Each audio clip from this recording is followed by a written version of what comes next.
प्रिय भाइयों और बहनों, हमें अपनी भारत की अखंडता एवं पहचान को बचाना ही होगा। अपनी भारत की अखंडता एवं पहचान को बचाने के लिए हमें अपनी भारत की अमूल्य संस्कृति और हमें अपने भारत की अमूल्य भाषाओं को भी बचाना होगा। और इन भाषाओं को हम कैसे बचा सकते हैं? इन भाषाओं को हम बचा सकते हैं इन्हें और ज़्यादा व्यापक करके। हमें अपनी भाषाओं को बोलने में गर्व महसूस होना चाहिए और जितना भी हो सके हमें विदेशी भाषाओं को बोलने से बचना चाहिए। मैं यह कदापि नहीं कह रहा हूं कि आप अंग्रेजी मत बोलिए, अपितु आप अंग्रेजी को बोलिए, आप अंग्रेजी को जानिए।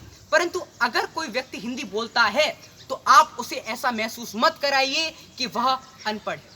आप केवल एक भाषा को एक पढ़े लिखे व्यक्ति की पहचान नहीं बना सकते हैं।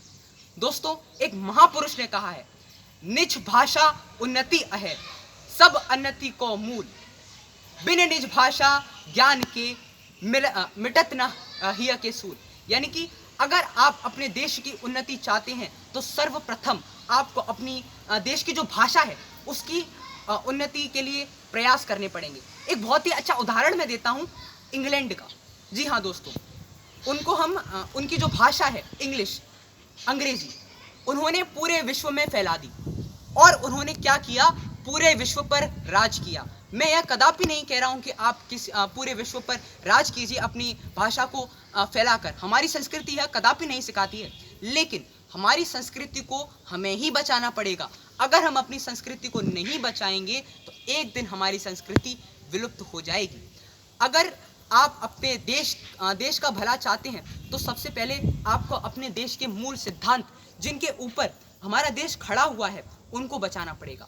दोस्तों, आपके हृदय की अगर कोई भी बात है तो आप उसे सबसे ज़्यादा अच्छे से अपनी मातृभाषा में ही व्यक्त कर पाएंगे। आप उसे अंग्रेजी में आप चाहे कितना भी प्रयास कर लें, लेकिन आप उसे अंग्रेजी में नहीं बता सकते हैं। तो दोस्तों, अंत में मैं यही कहूँगा कि अपनी मातृभाषा पर, अपनी हिंदी पर गर्व कीजिए। हमारी भाषा जो हिंदी है, एक और चीज़ जाते जाते मैं आपको बता दूं कि हिंदी का जो शब्दकोश है वह संस्कृत के बाद सबसे बड़ा शब्दकोश है।